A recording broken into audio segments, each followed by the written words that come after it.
que, donc effectivement, dans la problématique générale de l'inceste, qui est déjà assez complexe, ce qui est reconnu depuis des années, c'est quand même l'inceste dont l'auteur serait plutôt le père et le beau-père, par exemple, et sur plutôt les filles.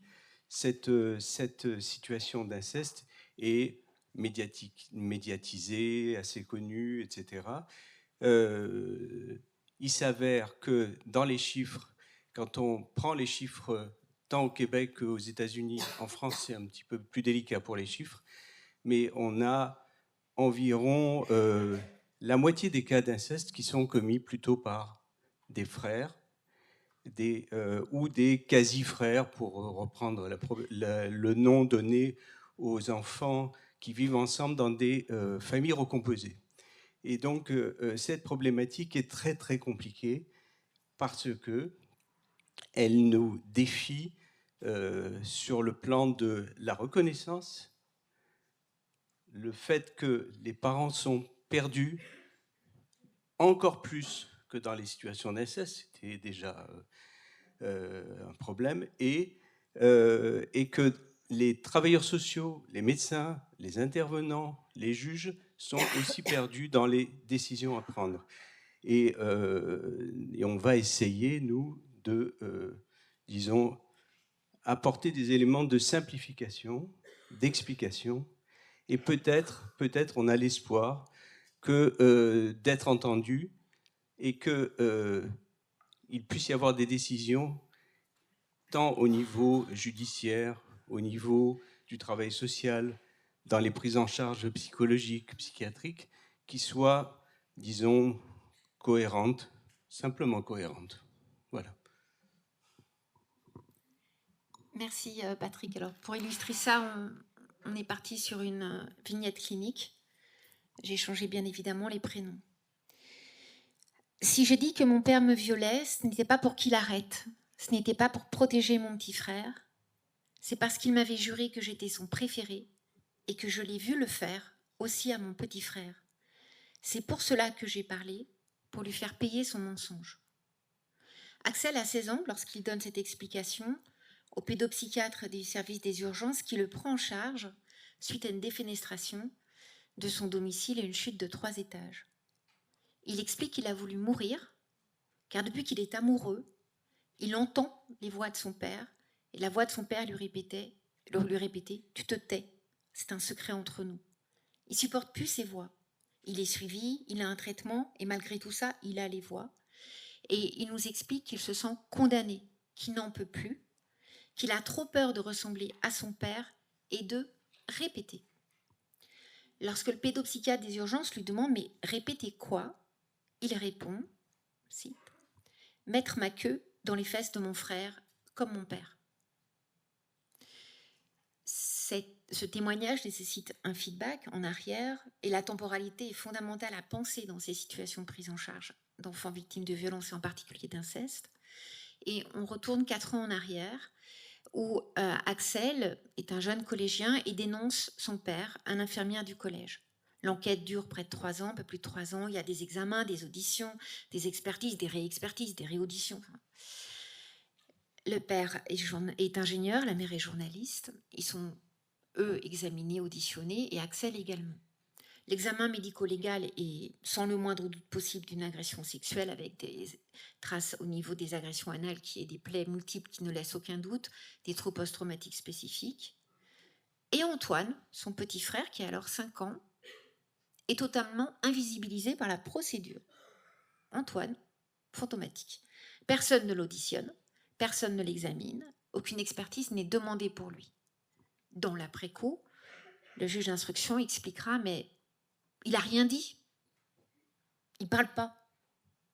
Et puis surtout, il ne se plaint pas. Petite parenthèse, un enfant, surtout de cet âge-là, n'a pas les capacités de mettre des mots forcément. Ce n'est pas parce qu'un enfant n'a pas la capacité d'élaborer qu'il ne souffre pas et qu'il ne pense pas à son niveau à lui. Un procès a lieu, le père est condamné à 6 ans de prison, dont 4 fermes, il est incarcéré. Lorsque le juge des enfants est sollicité, est alerté, il y a un signalement de l'école, enfin un procureur, juge des enfants, parce que Axel a beaucoup de propos suicidaires à l'infirmerie. Il y a toute une prise en charge qui s'organise au sein d'une consultation spécialisée. Et on voit Axel, sa mère, et aussi Antoine. Et on voit Antoine au départ avec l'idée que, enfin, avec ce qui est apporté par la famille, qu'Axel et Antoine se battent à mort. Et la tentative de suicide a lieu 6 mois après le début du suivi que nous avons mis en place.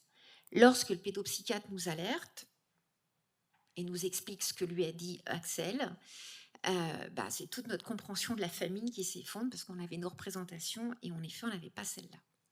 À l'issue de l'hospitalisation, on lui demande s'il est d'accord pour reprendre ça avec nous. Il est tout à fait d'accord.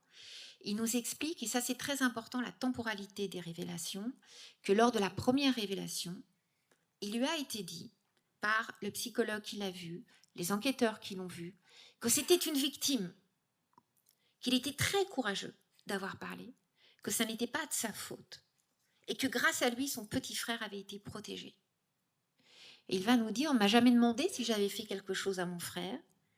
Alors après, j'avais trop honte pour le dire, je ne pouvais rien dire.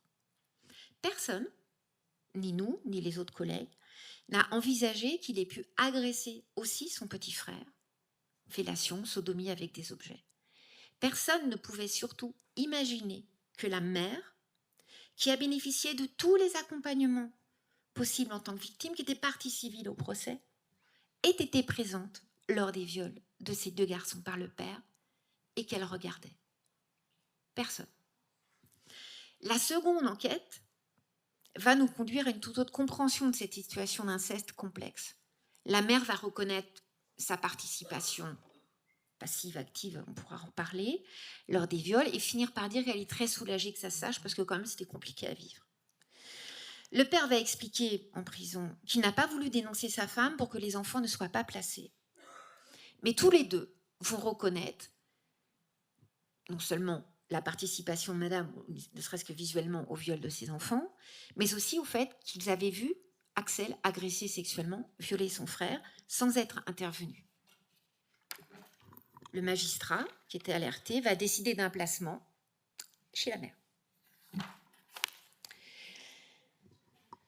Axel va expliquer avoir arrêté d'agresser son frère quand il a dénoncé son père. Il n'a plus jamais tenté de le faire. Mais il nous dit, j'ai toujours les images dans la tête. Quand je le vois, j'ai tellement peur de recommencer que je le frappe et je fais tout pour l'éloigner.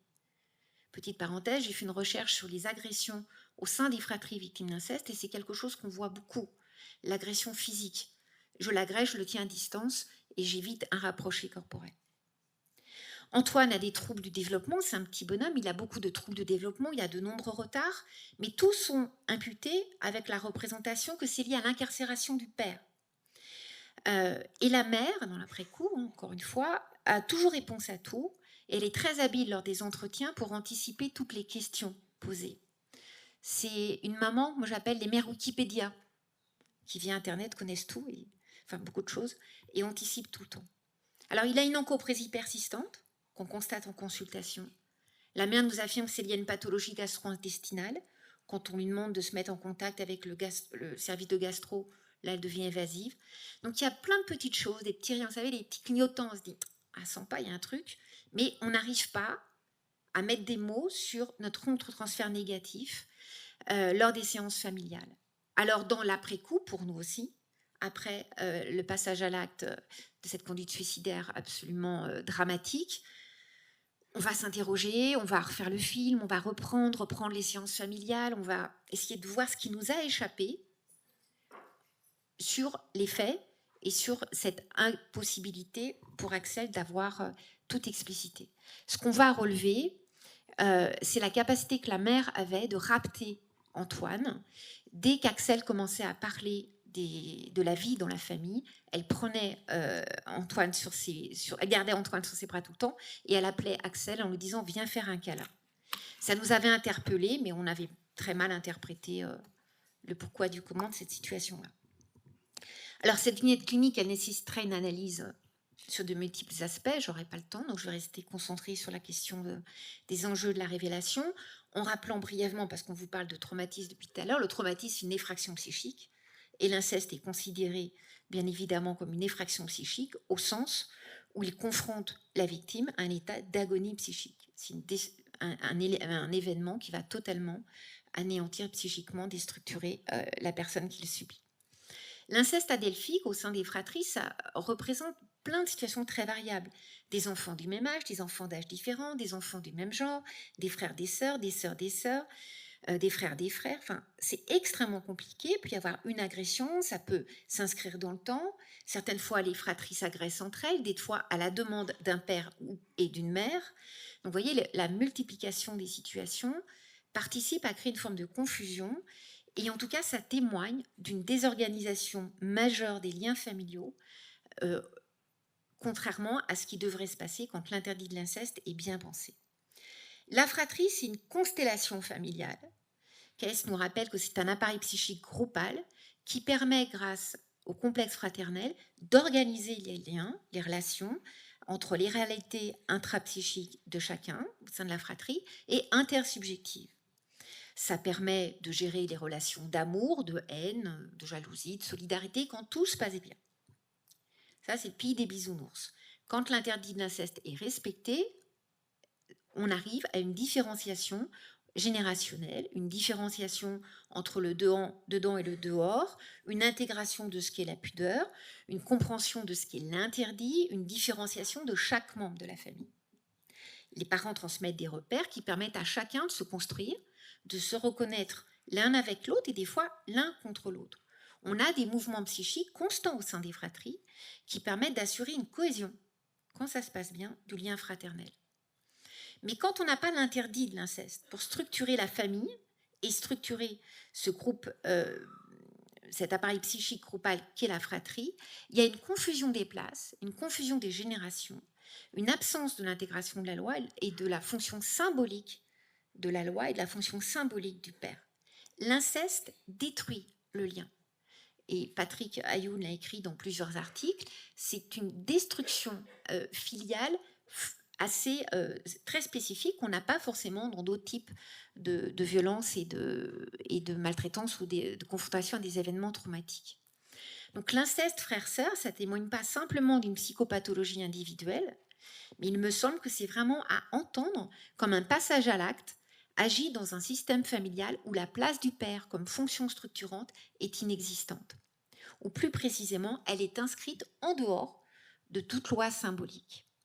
Donc les enfants se trouvent exposés à des confusions de place, il n'y a pas de loi pour faire tiers, il n'y a pas de loi pour réguler les enjeux relationnels, ce qui conduit à une impasse élaborative, et le passage à l'acte est une façon probablement de se dégager de cette impasse élaborative, de dépasser l'insécurité psychique dans laquelle l'enfant a été posé. Autrement dit, l'inceste adelphique au sein de la fratrie témoigne d'une psychopathologie des liens fraternels, mais peut être aussi entendu comme le symptôme d'une parentalité en incapacité d'être suffisamment structurante pour transmettre et tenir l'interdit de l'inceste. Il n'y a rien qui fait loi, il n'y a rien qui permet que la loi soit intégrée, il n'y a rien qui permet de faire que la loi soit respectée. La fratrie n'a plus d'existence en tant qu'appareil psychique groupal. Elle n'a plus d'existence psychique, il n'y a pas de processus d'individuation qui est pensable parce qu'il n'est pas porté, il n'est pas pensé par les parents, il est réduit au néant. La famille, dans les cas d'inceste, est un véritable charnier où la destructivité psychique est permanente et confronte chaque membre de la famille à une angoisse de mort indicible et insupportable. Alors, le passage à l'acte sexuel au sein de la fratrie, on peut le comprendre comme une modalité défensive face à l'impensé parental. Et au niveau des passages à l'acte d'Axel sur son petit frère, on peut se dire, voilà, c'est autant de tentatives vouées à l'échec de supporter les violences subies. Il va agir, c'est une hypothèse, les violences sexuelles qu'il subit sur son frère pour se dégager des violences ressenties, vécues de son père. La confusion, elle est majeure, elle est massive, elle est orchestrée par le père, par la mère, qui place Axel dans une place bien particulière de fils préféré, et c'est quand il réalise qu'il n'a pas cette place-là, ou en tout cas que son frère aussi a cette place-là, qu'il va dénoncer. Et c'est important parce que les révélations, On est souvent porté par des représentations où l'enfant révèle pour se protéger l'autre, et que ça s'arrête. Lui, c'est pas du tout le cas. Il révèle pour se venger du père, et probablement davantage pour se protéger lui-même que de protéger son frère. L'inceste adelphique nous expose à une impasse réflexive. C'est extrêmement compliqué de penser cette situation-là. Patrick le disait, la plupart des situations d'inceste, le père sur l'enfant, la mère, on n'en parle pas trop, pourtant ça existe. Or, les fratries entre elles, c'est vraiment un angle mort de ces prises en charge. Mais il est quand même important de comprendre que la révélation, et là elle est en 2 temps, peut témoigner d'une tentative de se réinscrire dans une subjectivité structurante. Axel témoigne que l'arrêt matériel des violences sexuelles subies par son père ne signifie pas qu'il ne souffre plus psychiquement.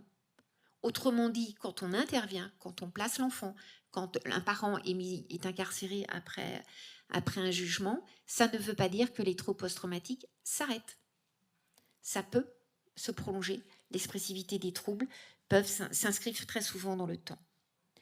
On pourrait envisager les agressions sexuelles qu'Axel va exercer sur son frère comme une tentative inconsciente de se différencier, de s'individuer face aux confusions de place entretenues par les parents. Et on pourrait à ce moment-là comprendre que la première révélation est une façon de lutter pour ne pas sombrer dans l'indifférenciation. Je dénonce mon père pour retrouver une place. Mais cette place-là n'est pas forcément pensable parce qu'elle n'est pas à la place de la réalité de ce qui se passe. Puisqu'Axel n'a pas expliqué ce qui se passait avec son frère Antoine, personne ne lui a demandé par ailleurs. Donc, cette seconde révélation, de façon très paradoxale, elle est rendue possible par un passage à l'acte extrêmement violent, tentative de suicide en pleine adolescence, à une période où on sait que la poussée pubertaire, la tension pubertaire est intense, et cette seconde révélation est comme un symptôme qu'on pourrait envisager pour essayer de comprendre à la fois les répercussions du vécu abandonnique face à des parents, et là la mère en particulier, figure d'attachement normalement fondamentale dans la construction de l'enfant, position de la mère et du père, qui ne permettent pas à Axel ni à Antoine de penser une intersubjectivité, de se différencier. Le passage à l'acte, et ça arrive assez fréquemment, moi qui travaille beaucoup avec des enfants victimes de violences sexuelles, quand ils sont adolescents, il y a une forme de craquage qui peut exister, et quand ils deviennent amoureux, avec cette angoisse que nous décrit parfaitement Axel, d'être comme le père ou la mère, et de répéter ça. Ça réactive les reviviscences traumatiques des viols subis, et c'est peut-être une tentative de se dégager de cet état de passivation en agissant un passage à l'acte contre lui-même.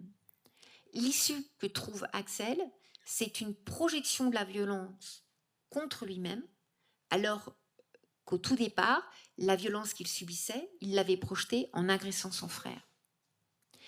Les viols qui va agir sur Antoine sont très liés à ceux subis de son père, très liés au traumatisme relationnel père, mère, enfant, fratrie. Et il me semble important d'inscrire ces passages à l'acte dans leur contexte subjectif. Autrement dit, ne pas être trop contaminé trop rapidement avec une problématique, comme on le voit dans certaines expertises de déviance sexuelle, mais comprendre ce que représentent, ce qu'elles nous disent, ces violences sexuelles, comme une prévalence de l'agir et de la violence. Alors, on va échanger avec vous et avec Patrick. Et pour conclure, je souhaiterais juste rappeler que pour bien accompagner la crise du dévoilement, ça nécessite d'être disponible psychiquement. Et qu'est-ce que c'est difficile d'être disponible psychiquement quand on a à prendre en charge ce type de situation? De penser l'impensable, quand même assez compliqué. Je rappellerai en conclusion que l'inceste fraternel, ça n'est pas un jeu sexuel. Hein, on voit ça aussi certaines fois. Le jeu sexuel, c'est l'âge où les enfants expérimentent la différence entre les garçons et les filles, 3-5 ans. À cet âge-là, on n'est plus du tout dans cette dimension-là. Que ces situations entraînent un effet de sidération sur les intervenants, une forme d'interdit de penser la situation. Et nous, quand on est sollicité par le collègue des urgences, au sein de l'équipe, il va y avoir un temps de silence. On est décérébré.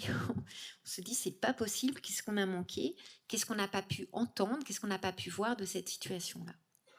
Donc ça nous permet de rappeler la complexité des prises en charge. Beaucoup d'écrits se font sur les incestes père, enfant, grand-père, enfant, mère, enfant, très peu, enfant, enfant, quasiment pas. C'est extrêmement compliqué. Et ça nous engage à être prudents avec nos représentations pour pouvoir assurer la sécurité psychique de chacun, sans jugement, sans a priori, sans banaliser la gravité des actes, hein, c'est des jeux entre enfants, et sans stigmatiser les auteurs comme les victimes dans ce statut d'auteur ou de victime. Tu es victime. Il faut arrêter avec ce paradigme. Parce que ça empêche de penser une autre place. Et puis ça empêche de penser qu'un certain nombre d'enfants victimes sont auteurs. Donc si on les dit, t'es victime, hop, j'ai mon étiquette de victime, c'est pas quelque chose qui est structurant psychiquement, même si c'est dit avec beaucoup de bonne volonté, mais la bonne volonté suffit pas pour prendre en charge ces situations-là. Cette vignette clinique nous rappelle toute l'importance d'intervenir en équipe de façon systémique, en effet, avec une pluralité des approches au niveau de la prise en charge initiale et au niveau de la prise en charge dans le temps.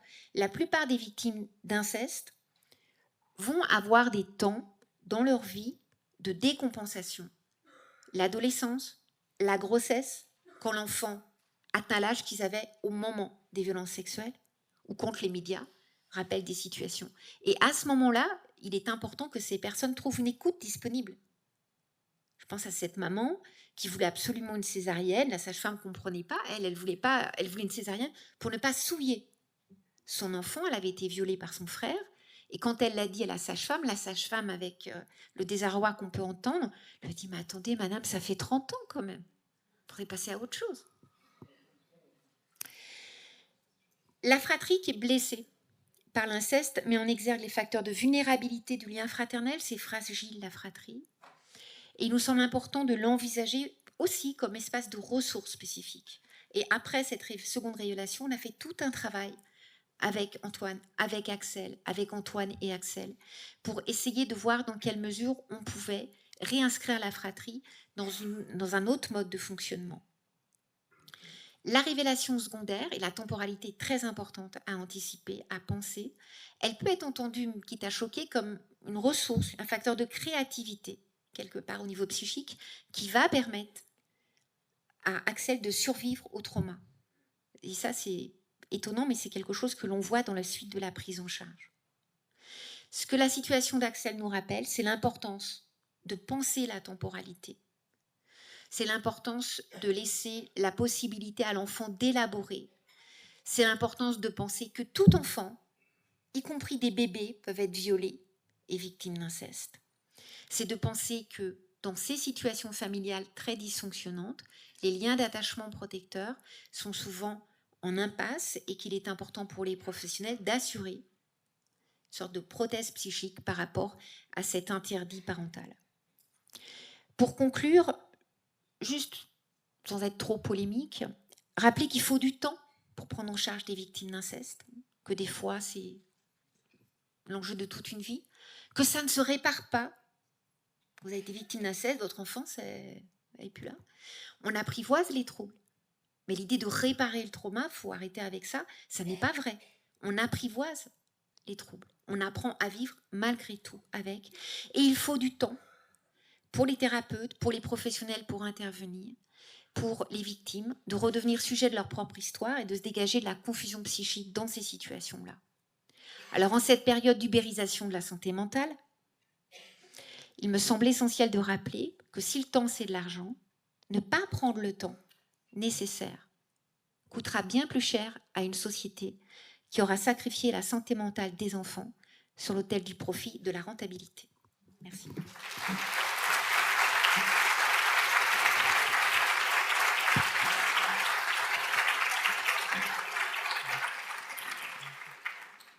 Ok. Donc le thème sur lequel on devait à la fois réagir et discuter, c'est l'accompagnement de la crise du dévoilement. Et j'avais envie, puisqu'il y a marqué vignette clinique, de quand même raconter une vignette clinique qui est d'abord, le point important, c'est dans quel contexte ça a lieu. Ça a lieu à l'hôpital des enfants, dans un service qui s'occupe de troubles des conduites alimentaires. pas spécifiquement, mais qui s'occupe d'anorexie, d'anorexie transitoire. Donc c'est une jeune fille qui vient parce qu'elle a décidé, avec sa pensée anorexique, de cesser de manger, mais elle sélectionne tous les aliments et elle exclut tout ce qui pourrait la faire grossir. Elle a un but dans sa vie, elle est envahie, complètement obsédée par ce but, c'est atteindre un poids qu'elle s'est fixé elle-même, un objectif à tel point que les pédiatres constatent qu'elle est bradycarde, c'est-à-dire que son cœur se met à battre plus lentement, qu'elle a un problème de glycémie, qu'elle a un problème de tension artérielle. Tout ça dans le silence complet. Ça a duré pendant au moins 6 mois avant d'arriver à cet état-là. Les médecins qui étaient là, les éducateurs qui étaient là, personne n'avait rien vu venir. Lorsque nous la rencontrons, les pédiatres, les psychologues, infirmiers de l'équipe de liaison, lorsque nous la rencontrons, là, elle raconte de façon complètement désaffectivée, complètement anesthésiée, que voilà, quand elle avait 7 à 8 ans, elle a été violée par son frère, lequel frère a bien reconnu les faits quand elle en a parlé à sa mère, laquelle mère, au moment où elle lui a dit, était tellement mal elle-même qu'elle n'a pu qu'en parler à sa psychologue, que c'est la psychologue qui, entendant ce récit, là aussi désaffectivé de la part de la mère, a fait le signalement, ce qui a choqué le père, le frère et même la petite fille, parce que là, à ce moment-là, il y a eu un maelstrom d'intervenants qui sont venus, au moins 3 types d'intervenants, des éducateurs PJJ, des éducateurs envoyés par le juge des enfants, des éducateurs venus de la maison de Solidarité, la MDSI, qui ont débarqué à la maison, qui ont investigué dans tous les sens. Il y a eu beaucoup d'entretiens et ils ont évidemment découvert que le frère était tellement mal qu'il avait, à l'âge de ses 11 ans, arrivant à la puberté, puisqu'il y avait une différence d'âge au moment des faits, lui avait 11 ans et la fille avait 7 ans. Il y avait cette différence d'âge, mais qui n'était pas de 5 ans, puisque dans les définitions, je trouve qu'on n'a pas assez donné de définition, hein. Dans les définitions de passage à l'acte sexuel incestueux dans la fratrie, ce qu'on dit habituellement, c'est qu'il y a plusieurs critères. Il y a un critère de coercition, un critère de différence d'âge de au moins 5 ans. Mais là, il n'y avait pas de 5 ans, mais il y avait une coercition, puisque c'était un garçon violent, connu pour sa violence, diagnostiqué TDAH et TOP depuis l'enfance, et qui était absolument incontrôlable à la maison. Et ce garçon menaçait sa sœur en disant de toute façon, si tu parles, je te démolis, etc. Ce même garçon avait, dans les mois qui avaient précédé, diffusé une vidéo de décapitation Daesh et qu'il avait fait signaler auprès des gendarmes. Et donc, il avait connu la garde à vue, la gendarmerie, puisqu'il y avait une réaction extrêmement forte de tout le monde. Donc, il s'était signalé en quelque sorte comme déjà extrêmement rebelle, extrêmement violent. Et c'est dans ce contexte que le signalement a lieu. L'état de sidération des intervenants dont tu as parlé, l'état de sidération, ça donne qu'il y a autant d'éducateurs, mais qu'on oublie de faire que le frère et la sœur ne dorment pas dans la même maison pendant, moi je dirais, 3 mois, 6 mois. Il a fallu donc ces 3 à 6 mois pour que finalement on se dise, mais quand même, peut-être qu'il faut quand même qu'ils soient séparés. D'ailleurs, la seule chose qui a fait qu'ils ont été séparés, c'est parce que le garçon s'est montré encore une fois violent. C'est sa violence qui a fait qu'il a été séparé, en fait. C'est sa violence qui a fait limite en réalité, dans cette famille qui était effectivement dysfonctionnelle, ne connaissant pas l'interdit de l'inceste, déjà depuis plusieurs générations, puisque la maman elle-même avait été abusée sexuellement par son oncle, qui lui-même avait 15 ans au moment des faits, et elle, 7 à 8 ans aussi. Donc il y avait une répétition. Les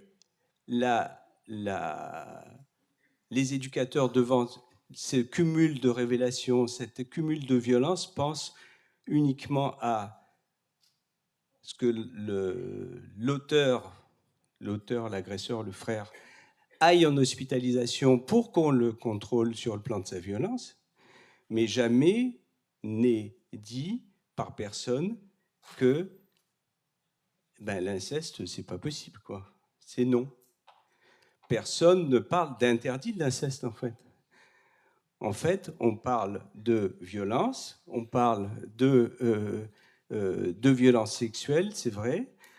Chacun est pris en charge de façon complètement individuée, mais au mauvais sens du mot. Il n'y a pas d'individuation, de mouvement d'individuation, mais ils sont complètement vus individuellement. Il n'y a aucune vision systémique. Et pour moi, le fait qu'il n'y ait aucune vision systémique, c'est un effet de la sidération. Moi, je pense qu'un des points fondamentaux dans la problématique du psychotrauma chez l'enfant et chez l'adolescent, c'est celle du déni des adultes.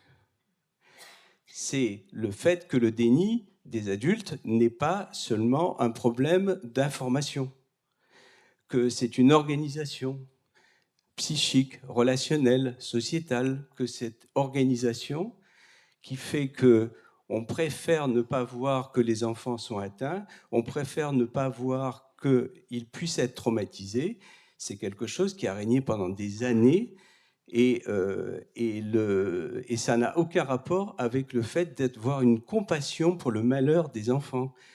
C'est pas parce qu'il y a eu Zola ou Victor Hugo qu'il y a eu des actions, c'est parce qu'il y a eu un médecin légiste, Tardieu, qui a démontré que quand même il y avait beaucoup d'enfants qui avaient été violés. C'est le médecin légiste qui a alerté, absolument pas de la conscience universelle ou des actions caritatives.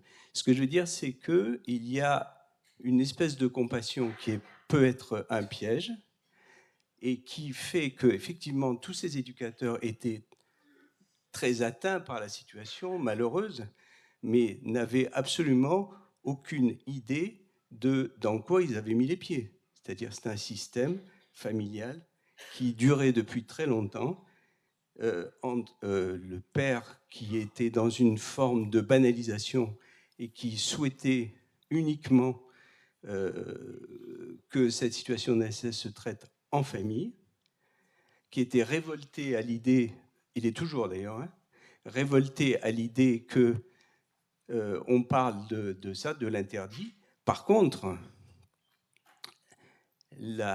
l'effet de la crise du dévoilement, ça a été la séparation des parents. Et pas du tout la séparation entre frères et sœurs.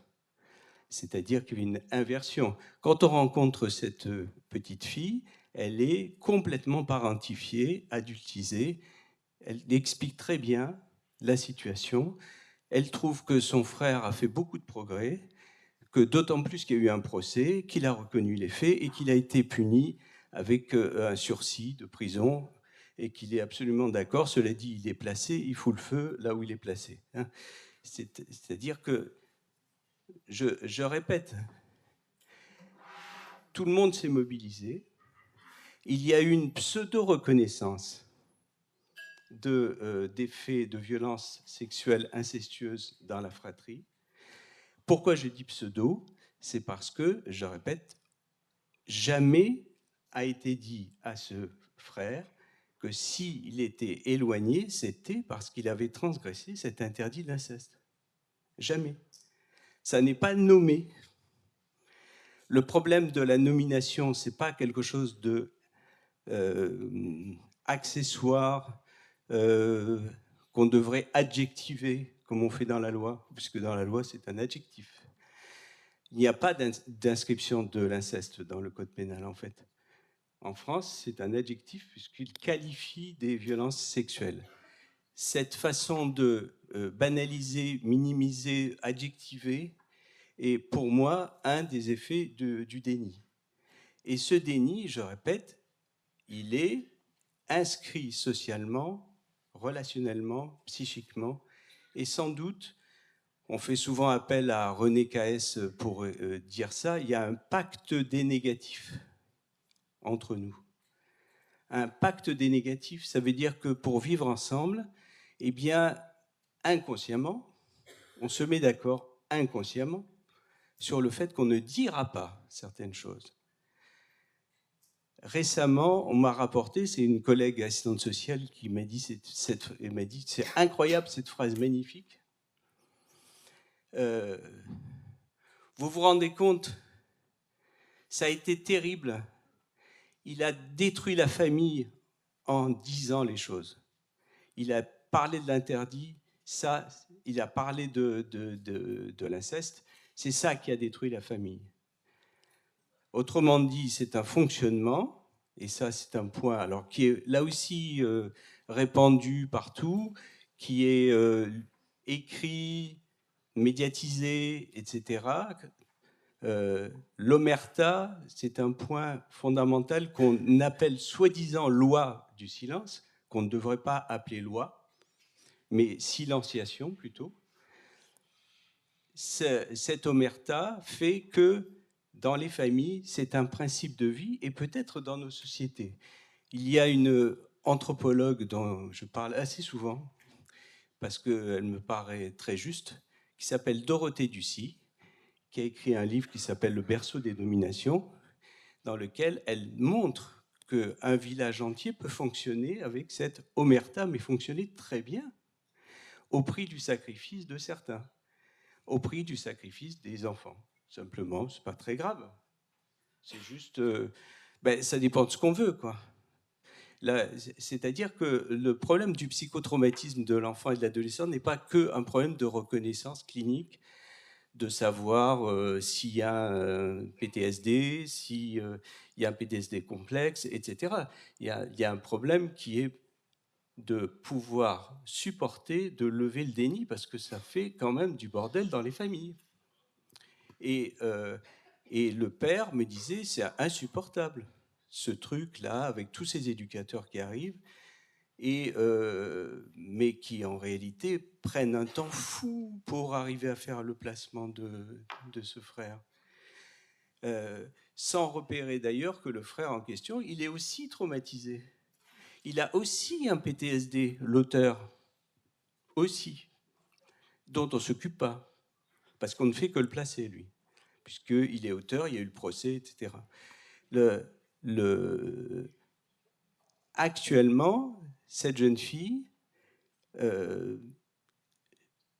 soutient, parce que je pense que c'est quelque chose qui est absolument fondamental pour elle, c'est une stratégie de survie. Je préfère appeler comme ça les symptômes post-traumatiques, des stratégies de survie. C'est une stratégie de survie de dire, ce qui est important pour moi, c'est mon poids. Et moi, je l'entends littéralement, effectivement, que ça serait important qu'elle ait du poids autrement que comme victime. Ça n'a rien à voir avec ce que m'a fait mon frère. Ça n'a rien à voir. Alors, d'un côté, moi, je l'entends parce que j'ai lu beaucoup de choses sur le PTSD, sur le fait du gel des affects, sur le fait de l'anesthésie émotionnelle comme un des éléments principaux du PTSD, et même que c'est quand même la partie la plus difficile et la plus problématique pour la suite, cette anesthésie émotionnelle et ce gel des affects, et ça rend extrêmement compliqué les prises en charge de ce fait-là, et qu'évidemment, il n'y a pas de demande par rapport à ça. Elle admet que c'est vrai que quand même mourir parce que le cœur va s'arrêter, c'est un peu embêtant. À mon avis, elle dit les choses très précisément sur ce qu'elle a vécu, c'est-à-dire elle est, elle seule, toute seule, son corps réel. Tous les autres autour ne comptent pas. Ce n'est pas seulement une problématique d'anorexie, c'est une anorexie en milieu incestueux, c'est-à-dire elle a vécu, pour moi, c'est ma façon de dire, hein, une rupture du lien d'appartenance à l'espèce humaine, c'est ma façon de dire. Il y a des gens qui parlent de crime contre l'humanisation. Ce n'est pas ma façon de dire à moi. Elle a vécu ça, c'est-à-dire que finalement, elle survit dans ce monde en s'agrippant à son corps anorexique. Et ça, sortir de ça, ça implique de lui proposer autre chose que, effectivement, une thérapie EMDR, comme ça a pu lui être proposé, où effectivement, ça n'a pas fonctionné. Ça n'a pas fonctionné. Pourquoi ça n'a pas fonctionné? C'est parce que rien n'avait été dit. Et donc, le mot dévoilement accompagnait la crise du dévoilement. Le mot dévoilement, il y a des fois où ça me paraît être un mensonge, une imposture. On dévoile quoi? Si on ne dit pas les choses, on dévoile quoi? Le problème de la nomination est vraiment central pour moi dans cette problématique d'inceste. Le père ne veut pas parler de ça. Il ne veut pas dire qu'il y a eu un inceste. La mère met en avant ce qu'elle a vécu, elle. C'est elle la victime, c'est elle qui a traité, ce qui est d'ailleurs vrai. Effectivement, elle a vraiment besoin d'aide. Elle a vraiment besoin de ça. L'auteur de son agression s'est tué par overdose. Donc c'est inaccessible maintenant et c'est complètement encrypté. Ça s'est dégelé à l'occasion de la révélation de sa fille. Et d'ailleurs, à cette occasion, ça a eu comme effet qu'elle a décompensé, il a fallu l'hospitaliser. Parce qu'elle a vraiment décompensé complètement. Elle a fait une TS à ce moment-là, la mère. Ce qui fait que lorsqu'on rencontre cette famille, on a des gens survivants à cette situation effroyable, avec un père qui essaie de tenir à peu près, de se tenir lui-même, moi je dirais,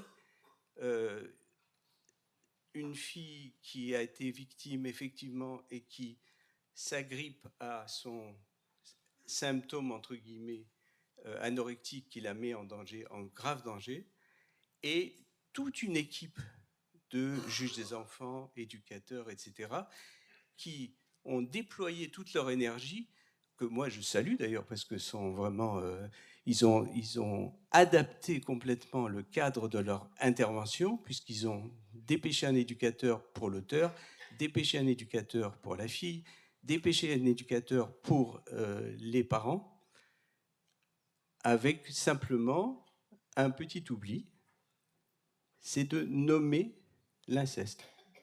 Voilà, j'ai juste témoigné de ça. Maintenant.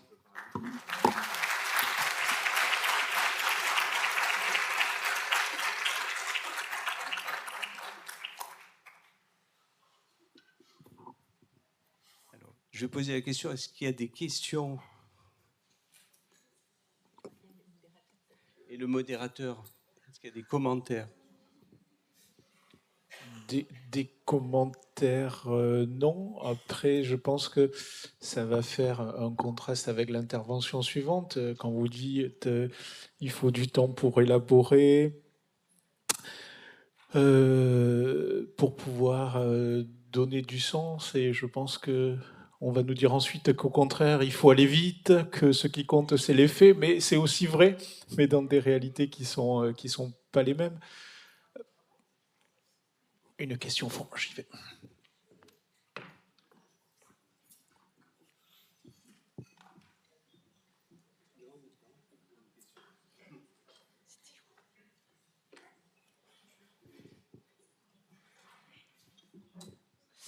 Bonjour, merci beaucoup pour vos interventions qui sont très éclairantes, qui m'amènent moi à me poser deux questions. Quand on reprend aussi les propos, les travaux d'Édouard Durand, qui dit qu'on ne croit pas les enfants, Je me demandais comment est-ce qu'on peut agir sur ce déni sociétal, parce que vous montrez bien qu'il est à tous les niveaux. J'ai envie de dire même chez les professionnels pourtant formés. Et puis comment prévenir, parce que on voit dans des programmes à l'éducation nationale beaucoup d'éléments, par exemple sur le harcèlement, enfin beaucoup de choses, ou le cyberharcèlement. Et je me dis cette question-là, qui est un enjeu de santé publique, comment est-ce que justement elle est pensée dans notre société? Est-ce que là aussi il y a des barrières, des freins? Voilà, merci.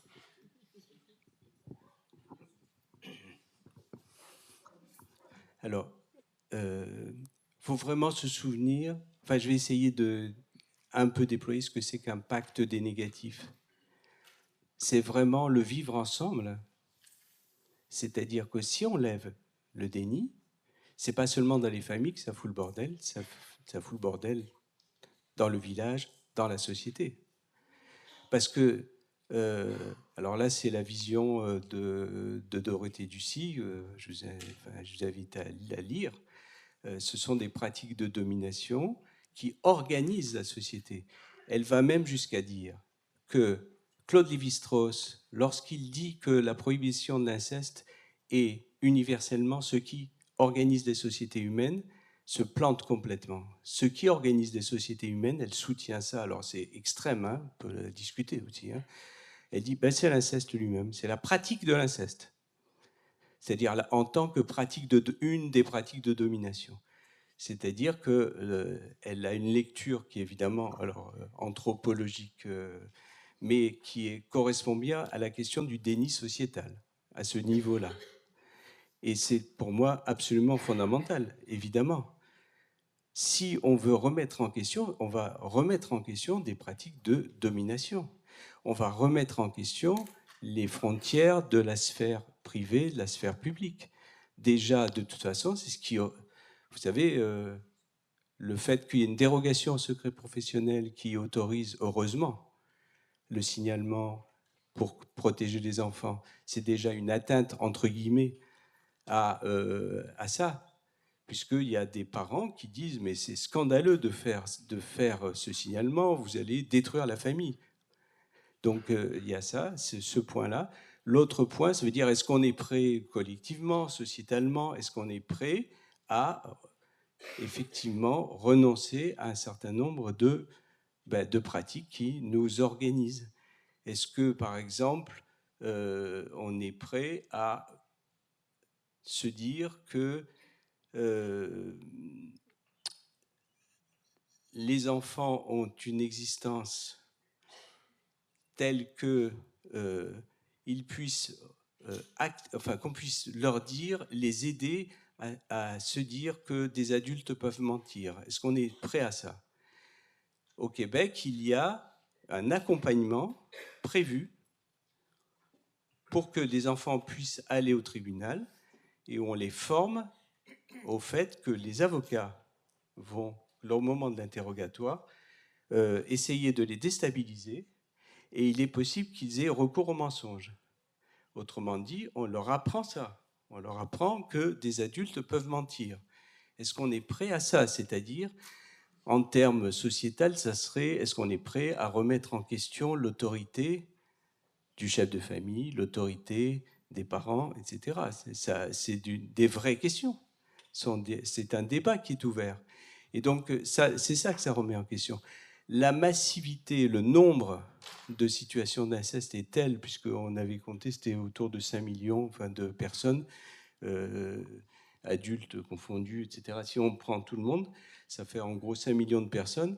Est-ce qu'on se dit, est-ce qu'il n'y a pas une remise en question là à faire de ce point de vue-là, sur les limites de l'autorité, sur le fait de pouvoir aborder dans la prévention, les actions de prévention, ça veut dire on dit aux enfants que c'est possible de parler, on dit aux enfants que c'est possible de dénoncer, et comme vous le savez, il y a eu beaucoup d'associations, de parents, etc., qui disent « mais ça c'est insupportable, vous leur mettez dans la tête des idées, après ils rentrent à la maison, ils nous voient bizarrement ». Il y a eu une critique des actions de prévention sur les abus sexuels. Peut-être en complément à votre question, est-ce que la société, suite au rapport de la Civise, est prête à entendre? Je pense que l'éviction du juge Durand vous apporte déjà une réponse. Par rapport à la prise en charge en milieu scolaire, moi j'ai fait ma thèse sur le sujet il y a près de 20 ans. Il y a 20 ans, on ne parlait pas du psychotrauma. La prise en charge des violences sexuelles en milieu scolaire et l'éducation à la sexualité. Dans les actions de prévention, on n'aborde jamais l'inceste, alors que c'est la violence sexuelle la plus fréquente chez les enfants, subie par les enfants. On apprend aux enfants à crier, alors que l'effet de sidération lors d'une agression fait que l'enfant ne crie pas. Donc l'enfant qui a eu l'action de prévention, il faut crier, il ne crie pas, il se sent d'autant plus coupable. On utilise encore, dans certains milieux scolaires, le fameux film « Mon corps, c'est mon corps » canadien, qui est interdit au Canada depuis 1984 à cause de ses effets délétères, et on le voit encore utilisé en milieu scolaire, etc., etc. Puis concrètement, la parole de l'enfant, je pense que socialement, on est encore à niveau très archéologique, enfin on est très très loin de la réelle prise en compte de la parole de l'enfant. Quand des enfants parlent, ou le corps de l'enfant parle, et qu'il y a des inquiétudes, des suspicions de violences sexuelles incestueuses, encore aujourd'hui, très souvent, le parent protecteur qui va aller voir des psys, aller voir des pédiatres, aller voir des médecins. Au bout d'un moment, comme il y a beaucoup de violences sexuelles qui ne font pas de traces physiques, que les collègues sont insuffisamment formés aux traces des violences psychiques et entre autres sur les troubles post-traumatiques, on en entend parler, mais sur les troubles post-traumatiques spécifiques des violences sexuelles, il y a très peu d'écrits. Les jeux traumatiques des enfants abusés, il n'y a pas d'écrit, par exemple, alors que c'est un indicateur extrêmement important. Donc, qu'est-ce qui se passe? Dans la plupart des cas, quand l'enfant est petit, 0-5 ans, la mère, elle est accusée d'être aliénante ou d'avoir un syndrome de Munchausen par procuration. Autant de termes et de mots qui témoignent de cet effet de sidération et de cette tentative de dégagement des professionnels face à l'impensable et un renversement des culpabilités. Donc je ne pense pas que notre société soit prête à écouter ce qui peut être dit du côté des enfants victimes et des enfants victimes qui sont devenus adultes.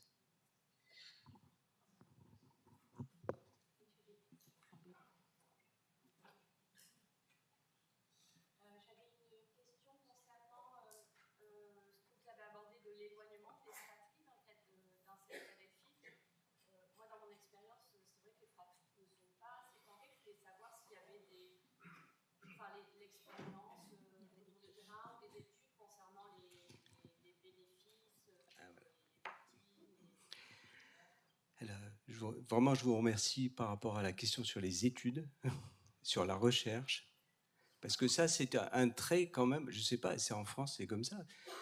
Pourquoi, quand je vais au Québec, on me dit, mais voilà, moi j'ai fait telle étude, etc. Je dis telle phrase parce que je l'ai expérimenté. Il y a une fondation qui s'appelle la Fondation Marie-Vincent. Ils travaillent avec l'université. Il y a des chercheuses qui viennent tous les 3 mois pour tester des hypothèses qui viennent de la clinique, parce qu'on leur dit, ben voilà, nous on a constaté telle et telle chose. Par exemple, tel enfant, j'ai moi l'expérience qu'on a laissé effectivement, par exemple, une fratrie continuer à vivre sous le même toit, avec des dégâts des deux côtés, hein, du côté du frère et de la sœur, en l'occurrence, c'était un inceste frère-sœur, effectivement, mais il a fallu ramer pour dire, mais en fait, ils n'ont pas d'espace à eux. C'est pas la question de, il y a un méchant et une gentille victime et un méchant auteur. La question, c'est que, en fait, cet acte incestueux a détruit complètement leur espace de différenciation psychique. Ils ne peuvent pas respirer, littéralement. Et il a fallu ramer. Et grâce au fait qu'avec les collègues, je veux dire, on arrive à penser les choses malgré tout ce qu'on a dit sur le déni. Il faut faire un travail considérable pour se rendre compte qu'effectivement, avoir des espaces séparés, c'est bien. C'est pas forcément les placer et les envoyer au CEDEF rapidos. C'est pas ça que je veux dire. D'abord, il n'y a pas de place. Bon. Non, enfin, je blague. C'est pas dans ce sens-là. C'est d'avoir un espace à soi. Simplement ça. Et Et donc, à ce moment-là, il y a quand même, on constate quand même une amélioration, mais gigantesque. Je veux dire, on peut toujours faire toutes les thérapies du monde. Si ça n'est pas fait, mais d'ailleurs, il y avait toutes les thérapies du monde. En l'occurrence, tous les deux avaient accès à toutes les thérapies modernes. Hein. Mais ce point-là étant pas fait, ben c'était juste... les parents étaient suivis, chacun des parents était suivi, ils avaient des thérapies familiales, il y avait toutes les thérapies qu'on a pu inventer. Le problème, c'est pas ça. Voilà. Une toute petite précision rapide, très rapide. Séparés ou pas séparés, les fratries, c'est vraiment ce que dit Patrick, l'importance de penser l'espace psychique. On a beaucoup d'enfants qui sont séparés, ou qui restent ensemble. Et la question de nommer ce qui s'est passé des violences incestueuses n'est absolument pas nommée. Le nombre d'enfants placés en MEX, qui certaines fois ont des suivis, des fois n'ont pas de suivi, on ne leur dit pas pourquoi ils sont placés. On ne parle pas des faits. On ne nomme pas les faits. Comment est-ce qu'on peut se resubjectiviser quand on n'a pas nommé les faits? Donc ça, c'est vraiment important de l'avoir en tête, que les enfants restent ensemble ou qu'ils soient séparés, que leur permettre d'avoir un espace psychique, c'est permettre aussi d'aborder l'un avec l'autre la place de l'un, la place de l'autre, les répercussions sur l'un, les répercussions sur l'autre. Si on ne fait pas ça, on va passer à côté, et malheureusement, on passe souvent à côté.